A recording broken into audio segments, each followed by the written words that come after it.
Mesdames et messieurs, bonsoir et bienvenue dans cette nouvelle page de l'invité de la semaine. Je vous souhaite une très très bonne année 2019. Et pour commencer cette année, nous allons inviter quelqu'un qui parle très bien de Mayotte depuis quelque temps. Tous ceux qui ont vu Mayotte d'abord à la télé ou peut-être dans d'autres médias avant de venir à Mayotte ont vu sa tête. C'est M. Atman Harouna. Atman Harouna, bonsoir. Bonsoir Ali Shamsuddin. Alors, je parlais de votre tête, de votre figure, de votre visage, qui a été longtemps la tête qu'on voyait quand on parlait de Mayotte. Je pose la question, vous êtes le premier guide touristique de Mayotte? Oui, premier guide touristique, un exercice. Après, au fond, je ne sais pas s'il y a d'autres personnes qui ont cette qualification qui n'exercent pas. Mais à ma connaissance, sur le terrain, je suis l'un des seuls guides touristiques de notre île. Alors, vous voyez amener des touristes se promener dans tous les coins de Mayotte. Est-ce que vous avez eu une formation spécifique, un BTS ou quelque chose comme ça? Non, du tout. Moi, je suis un enfant natif de Mayotte, né en 1971. Je suis originaire de deux villages, à savoir, on est de la même commune, Bandrelé, Amtsamodou, mon papa et ma maman de Ouangani. J'habitais avec mon papa qui s'est séparé quand j'étais ado, et j'habitais avec mon papa des années 79 jusqu'en 1986. Ce qui veut dire que j'ai commencé mes études primaires à Mtsamodou, passé l'examen d'entrée en sixième, à l'époque c'est Bandrelé, on passait par Miambani parce que c'était les écoles en Torchi. Mes générations de Mtsamodou se souviennent. Et par malheur, je rappelle qu'à ce temps-là, il y avait 3 collèges à Mayotte. Ouais. Donc, faute de capacité d'hébergement, il y a eu beaucoup de sélections. Je n'ai pas eu la chance de suivre mes collègues qui sont partis, eux, au collège. À l'époque, c'était à Timkoura et Mamoudzou. Donc, je suis resté, pas au carreau, mais aller suivre une formation professionnelle. Et une formation de quoi? Une formation, c'est dans la métallerie. Il y avait à l'époque, on a démarré le lycée à Chirongui et on a terminé notre formation parmi le premier contingent de CFA à Kawini. Ah oui, à Kawini. Où on obtient là un diplôme qui nous permet de travailler. Donc, le CAP. Donc, après cette formation, j'étais à la recherche d'emploi. Là, encore une fois, ma famille ne pouvait pas faire comme les autres jeunes, les envoyer à La Réunion, mais je suis resté au carreau. Résultat, j'intègre dans ce cas-là le RSMA aujourd'hui, qui était SMA, parmi deuxième contingent. Service militaire adapté de Kombani. Tout à fait. J'arrive à RSMA aujourd'hui, j'arrive comme j'ai une qualification, 1 mois de militaire, j'ai une distinction. J'ai eu en fait une distinction par rapport aux autres, c'est-à-dire première classe. Arrivé en première classe, je travaille avec un groupe, et là mon chef me demande de prendre, j'étais un second, parce que j'ai une formation à la clé. Donc, je dirige une petite équipe avec lui. À l'issue à l'époque, c'était encore 1 an. À l'issue de cette formation, j'avais rencontré là-bas, comme j'avais, en plus de ma distinction, quelques mois après, médaillé de la Défense nationale. Ah oui. Premier jeune médaillé de RSMA. Qu'est-ce que vous avez fait en particulier? En particulier, c'est l'assiduité, le sérieux, la qualification que j'avais, montrer le sens d'organisation et surtout la ponctualité et l'amour avec ce que je fais. C'est presque de la perfection. Là. Ah, tout à fait. Donc, À l'issue de cette formation, mon chef me dit, écoute, tu as 26 ans aujourd'hui, tu es jeune. Parce qu'à l'époque, je rappelle à l'Ishamsdin, on pouvait intégrer la police nationale sans passer l'examen. Et preuve en est que nous, dans notre contingent, j'ai même des policiers qui sont là et qui sont passés par cette voie. La préfecture directement avec l'État, donc ils ont pu intégrer la police nationale. Ah, c'était le bon vieux temps. Voilà. Et donc, ce chef me dit, écoute, tu es jeune, tu as de l'avenir, moi je suis sûr que tu seras responsable un jour dans cette île. Donc, sois pas pressé d'aller travailler, comme tes collègues. Il y a une formation professionnelle, il y a une formation, va suivre une formation. Je dis, quel type de formation? À côté de SMA à l'époque, il y avait un centre de formation qui était très connu, au DINA. Et là, j'ai suivi une formation de gestion, comptabilité, avec un emploi jeune. On appelait ça emploi jeune, le CEI aujourd'hui, équivalent de CEI. Donc, qui me permet, donc, arriver là-bas, pareil, dans l'emploi, je suis au milieu d'autres jeunes qui n'ont pas cette culture militaire, la ponctualité. Et à côté de ça, j'ai été embauché par un Espagnol qui était là en tant que technicien agricole pour être responsable d'une entreprise qu'il a créée dans l'agroalimentaire. À l'époque, on pouvait importer tout de Madagascar par avion. Par contre, tout était en règle. Et pendant que j'exerce ce métier, je m'occupais de la réservation, mais aussi on livrait l'hôpital, on livrait le DLEM, tous les restaurants. Et comme je traverse un peu les hôtels, les restaurants, un jour, je tombe sur un couple de touristes. J'avais à l'époque un R5, parce que la chance qu'on a à SMA, c'est sortir avec un permis en poche. Donc, si on a un permis, ce n'est pas pour conduire une brouette, mais c'est pour une voiture. Donc, j'achète une voiture, je tourne et j'arrive à Mamoudzou, je trouve un couple vieux qui me demande, vous pouvez, nous on veut aller dans le sud, il y a un hôtel dans le sud. Un hôtel dans le sud, oui, parce que je livre au Malaba. Oui, ok, bon, je veux voir si je suis disponible. Il me donne à l'époque 50 francs. C'était déjà quelque chose. Hein? C'était quelque chose à l'Chamsdin, mais c'était la première fois que j'ai eu le plein de ma voiture. Donc, parce que je pensais que la voiture allait s'étouffer, parce que en étant jeune, avoir une voiture, je n'avais pas beaucoup de moyens. Donc, je mets 4 litres pour rouler là. La voiture va faire le plein. Donc là, est-ce que la voiture va pas s'étouffer? Bon, j'arrive au rendez-vous, je prends cette personne, et là, je les amène à Ngouja, et on échange sur la route. On discute, il dit, mais vous avez une parfaite connaissance de votre île, pourquoi vous n'exercez pas en tant que guide? Ah oui. Je dis guide. Guide quoi? Guide touristique. Qu'est-ce que c'est guide touristique? Oh, nous, on a l'habitude de voyager à chaque destination. On arrive, on rencontre des personnes qui nous amènent. Voilà, je dis, bon, je ne sais pas. Et pendant que ces personnes-là me parlaient de ça, il y avait une formation en place. De guide touristique? Oui. La première formation, c'était à l'époque de Bamana, la présidence de Bamana, avec le préfet Philippe Boissadan. Ils ont déjà réfléchi, ces deux hommes ont réfléchi que c'est inadmissible de développer cet axe d'activité sans les Mahorais. Mais que faire? Il faut former les Mahorais. Donc, ils ont lancé cette formation et la formation a été organisée par la DTFP à l'époque avec des jeunes qui étaient niveau bac, qui sortaient, qui étaient à la recherche d'orientation mais qui ne voulaient pas quitter Mayotte ou en attente de formation. Ces jeunes étaient sélectionnés, ils étaient 16. Mais quand j'apprends cette information, là, ils ont déjà fait 3 mois de formation. Moi, j'intègre... Non, d'abord, j'en parle au sous-préfet.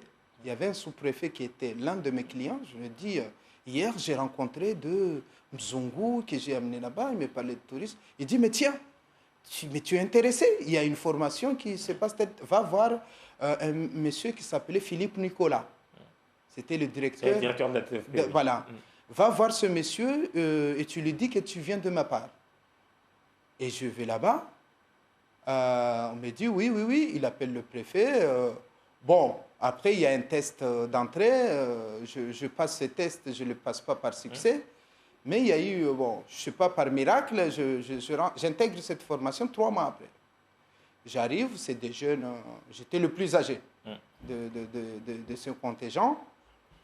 Et j'arrive, mais encore une fois, la culture de travail auparavant que je faisais, le RSMA, j'arrive, j'étais très attentif et surtout, il ne faut pas que je sorte bredouille parce que là, je démissionne à mon travail. J'avais un salaire à l'époque avec un SMIC local aux alentours de moins de 1 000 euros, 1 000 francs à l'époque. Voilà. Donc, j'ai comme l'impression que votre vie, là, ça a été une série de rencontres. Tout à fait. Heureuses. Voilà. Qui ont fait que... c'est une histoire, c'est les gens, c'est le partage, c'est les discussions. Il n'y a rien de miracle, un fils d'un tel ou parent d'un tel. Non, c'est les rencontres, c'est les personnes qui ont de bonne foi, qui écoutent, qui étaient attentifs d'un jeune passionné de son île, qui parle de son île. Et là, j'intègre la formation. Oui, mais quand je vois que maintenant, vous êtes vice-président du comité départemental au tourisme, vous êtes à l'origine, en tout cas, un des fondateurs d'une chambre de tourisme de l'Interco du centre. Tout à fait. Vous êtes patron d'une agence. Quelle trajectoire. Voilà. Donc, pour finir dans cette partie formation, j'arrive, j'intègre la formation avec les jeunes qui étaient là, me regardaient de côté, qu'est-ce qu'ils viennent faire là. Je me dis, tiens, je veux essayer de rattraper tous ces retards. Donc, à partir de là, on était en période de stage. On nous envoie aller faire des enquêtes parce qu'il y avait plusieurs filières de tourisme. Tourisme culturel, tourisme vert, tourisme lagon. Et là, j'étais dans le tourisme vert et on nous envoie quand même pour comprendre un peu l'histoire de Mayotte sur un thème, je n'ai plus en tête le thème qu'on nous a donné. Et quand on est parti pendant une semaine mener enquête, au retour du centre de formation, on nous demande, ils sont où vos rapports? Ouais, ma grand-mère, les autres, oh, ma grand-mère était morte, je n'ai pas pu y aller. Oh, j'avais pas de l'essence, j'avais pas l'argent de taxi. Donc, j'arrive avec mon speech, qui n'est pas forcément la qualité de travail que notre prof demandait, mais il a vu que j'ai compris ce qu'on nous demande. Donc, on nous a corrigé ça, etc. Donc, on a continué la formation. Et à la fin de cette formation, le préfet et le président du conseil général, à savoir Mzé Bamana, a demandé, ils ont fait en sorte, ils ont dégagé une enveloppe pour lancer un concours de création d'entreprise. On nous demande au centre, avant la fin de notre formation, on nous dit qu'il n'y a pas de travail réservé pour vous. Notre objectif, c'est de vous former. Ceux qui auront la chance d'être insérés, ça va, mais ceux qui n'auront pas la chance, il faut qu'ils pensent à créer quelque chose. Et l'argent est là, on vous donnera l'argent. Donc, on monte 2 types de projets, sous forme associative, avec les autres, et un autre projet individuel. Et parmi moi, j'ai eu la chance, parmi les dossiers individuels, le mien était retenu. À l'époque, le concours s'appelait Fikiraya Haz, l'idée de travail. Donc, une fois que le concours est passé, parce que dans la conception de la mise en place de répondre à ce concours, il y a un plan de financement. Il faut monter un budget provisionnel pour une création d'entreprise. Combien ça coûte, qu'est-ce que tu veux, voilà. Et là, je monte un budget provisionnel de 120 000 francs à l'époque. 120 000 francs avec 3 partenaires potentiels, à savoir le conseil général, la préfecture, à travers le service qui s'appelle ATI et la DTFP. Et là, j'obtiens ce concours. Quand j'obtiens ce concours, lors de l'entretien final, présidé par le préfet, mais il y avait à l'époque Siad Vita et Zainuddin Darossi comme conseiller général qui représentaient à la DTFP. Les Mzungu qui étaient là estimaient que 120 000 francs pour un jeune, c'était beaucoup. Il ne va pas prendre cet argent et aller faire la fête. Donc le préfet a dit non, on va donner la chance à ces jeunes. Monsieur Aruna, on est parti très vite, il ne nous reste que 10 minutes déjà. Ah oui, il a posé la question, je voulais revenir justement sur le tourisme. Vous avez choisi, on a compris, on dirait que c'est le tourisme d'ailleurs qui vous a choisi. Toujours est-il que vous êtes dans ce secteur-là qui est censé développer Mayotte. Oui. Est-ce que vous êtes satisfait de ce que vous voyez maintenant à Mayotte aujourd'hui, dans votre domaine de tourisme? Par rapport à votre question, dans le domaine touristique, le bilan est mitigé pour moi. Ça veut dire, je ne peux pas dire que je ne suis pas satisfait parce que je suis là. Mais quand on regarde les documents d'urbanisme que j'ai accompagnés, participé, à savoir le PADD et le schéma aménagement touristique, quand je regarde, il n'y a même pas un quart de ce qui a été écrit, fléché dans le domaine touristique qui n'a pas vu le jour. C'est pourquoi je dis c'est mitigé. Par contre, entre-temps, on a vu la multiplication des entreprises privées, notamment liées au niveau nautique. On a vu des beaux bateaux, maintenant des catamarans. On parle plus en plus de Mayotte. Donc, on part aujourd'hui, pas loin qu'aujourd'hui, j'ai eu 2 demandes pour des stages, des BTS, mais aussi des demandes d'emploi. Donc, je vais dire que je suis à moitié satisfait parce que ce qui m'a animé dans le tourisme, une fois que j'ai compris, c'est la passion de la protection et de développement de mon île. Je suis dès le départ passionné de développer et de parler de mon île. Donc aujourd'hui, quand je vois l'avancée qu'il y a eu, je suis à moitié satisfait. J'aurais bien aimé qu'on soit encore un peu plus loin parce que le développement touristique passe par l'aménagement des territoires et l'aménagement des territoires ne parle pas forcément de tourisme, mais ça améliore aussi le cadre de vie de la population mahoraise. Quand je vois que ce cadre de vie de la population mahoraise se dégrade aujourd'hui par rapport à tout ce qui se passe, donc ça me quand même désole un peu, c'est dommage. Alors, on a compris que c'est de la passion. Est-ce que c'est ce qui vous a poussé à un moment donné de faire de la politique? Moi, ça m'a étonné. J'ai dit, Atman Aruna débarque dans la politique alors qu'il carbure bien au niveau du tourisme. Pourquoi avoir débarqué là-dedans? Pourquoi débarquer là-dedans? Parce que quand je vois, j'avais l'impression peut-être les gens ne me comprennent pas. Parce que rappelle-toi, les Chamzines, je fais partie, Dieu merci, de premiers journalistes avec RFO, me filmer dans la nature et je sais que derrière, les gens disent « mais qu'est-ce qu'il faut, c'est malade ». Oui, les gens ne croyaient pas, oui. Donc, quand on a fait le schéma de développement économique et touristique validé en 2007 avec le département, qu'on a sillonné les 17 communes de Mayotte pour son animation, pour expliquer, qu'à la fin, quelques années après, je vois qu'il n'y a rien qui bouge. Je dis « mais qu'est-ce que je suis en train de faire là ?» Je suis en train d'expliquer à quelqu'un de faire quelque chose, il ne comprend pas, pourquoi je n'y vais pas? Donc, j'y vais. Je rentre dans la politique. C'est ce qui m'a animé dans la politique. D'ailleurs, dans la politique, je ne parle pas d'autre chose que le tourisme pouvait interroger tous les gens qui partagent ce secteur-là avec moi. Je les casse la tête avec ce tourisme-là parce que je leur dis, faire le tourisme, c'est aménager notre territoire, c'est améliorer le cadre de vie de notre population, mais c'est le développement de la richesse. Il n'y a pas une seule île dans ce monde où on ne parle pas de tourisme. Je leur demande, parle-moi d'une seule île qui n'a pas développé le tourisme. Justement, quand vous parlez de tourisme, on comprend que ce n'est pas l'image de quelqu'un qui se promène avec un collier de fleurs. C'est carrément d'économie que vous parlez. Tout à fait. C'est de l'économie que je parle parce qu'un touriste qui vient, il faut savoir qu'il a besoin d'être accompagné, il a besoin de transport, il a besoin de restauration, il a besoin d'hébergement, il a besoin de faire des balades, mais il a besoin surtout d'acheter des souvenirs quand il part.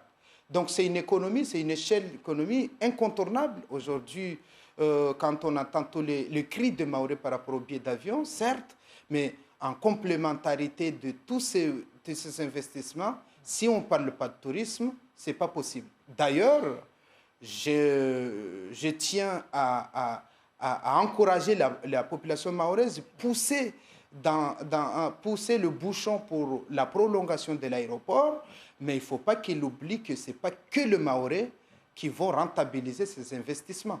Il faut qu'à l'intérieur de Mayotte, qu'on puisse aménager Mayotte. Alors, quand vous dites que vous êtes rentré dans la politique pour ramener la voie du tourisme, est-ce qu'une fois à l'intérieur, vous voyez où sont les blocages? En fait, les blocages sont complexes parce qu'il y a déjà la politique. Je suis pas un bon politicien, pour te dire, Ali, parce que je suis quelqu'un de franc-parler. Quand j'ai des problèmes, je vous dis. Et je sens que parmi les plus grands menteurs, ça fait partie. Ils sont à l'intérieur. Ce n'est pas tous, heureusement. Les politiciens? Oui. Ouais. Vous nous apprenez beaucoup de choses. Ah ouais, parce que quand ils font les discours, ils font autre chose. Et quand on est dans le dossier, là-bas, c'est autre chose. Et ce n'est pas la même volonté. Je ne dis pas tout le monde. Il y a quelques-uns que j'en félicite ici, que j'encourage. Ils me connaissent d'ailleurs parce qu'on partage les mêmes passions. Monsieur Atman-Orena, j'aurais aimé, pour finir, qu'on parle de cette nouvelle création de comité au tourisme du centre. C'est quoi? En fait, le comité départemental tourisme, son rôle, c'est de véhiculer l'image de Mayotte à l'extérieur. Quant au développement touristique, le développement endogène, c'est fait par les territoires. D'ailleurs, c'est ce qui a fait défaut, peut-être, et c'est ce que je suis en train de tenter de faire avec mes collègues de l'intercommunalité centre, qui a, là, cette fois-ci, venant d'une partie politique opposante, et je découvre que ces 5 maires qui n'est pas de même borne politique ont osé me mettre en tête de ça. Donc, il y a un début aussi de ce que je disais tout à l'heure, qu'après 20 ans, je me rends compte que les gens commencent à dire, écoutez, ce garçon-là aime ce boulot, donc on essaie de le mettre en tête. Donc, qu'est-ce que c'est qu'un office de tourisme? Un office de tourisme, c'est le service de tourisme qui est plus proche de la population. Parce que le tourisme, ce n'est pas une activité qu'on importe. C'est une activité qui existe sur un territoire, qu'on met en valeur. Si on reste à Mamoudzou pour parler le tourisme, alors que le tourisme, il est plutôt au centre, vers Soulou, vers Cascade de Soulou, mais la Kariani, etc. Et on ne va pas vers cette personne-là, on aura du mal. Donc, les communes, c'est eux, même si on parle de département, mais c'est les communes qui ont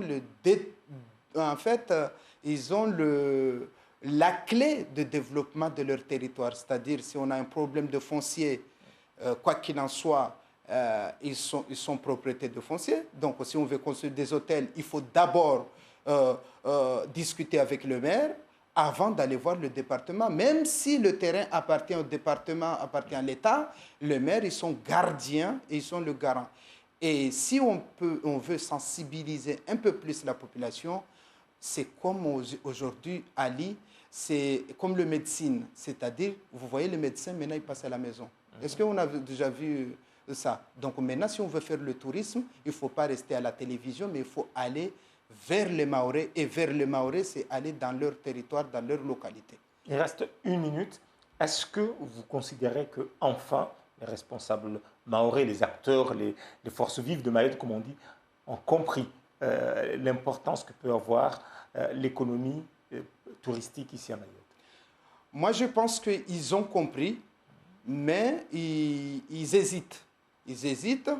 Ça, c'est la première chose. Et quand on comprend quelque chose, les preuves, ils en parlent.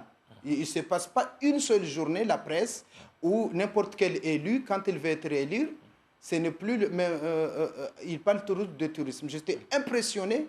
Tous les invités que vous avez eus en 2014, il n'y a pas une seule personne qui n'a pas parlé de tourisme. Donc ça, c'est le début des résultats.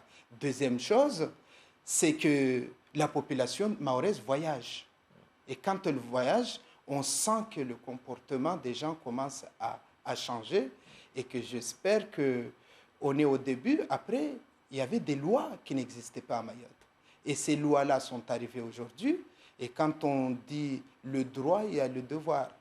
C'est-à-dire, les communes, ils n'avaient pas toute la manette pour impulser un développement économique de leur territoire à travers la loi NOTRe, une loi qui est approuvée en 2015, est venue en appui donner des renforts aux territoires de choisir leur développement. Donc nous, on a accès au centre de l'île sur le tourisme vert.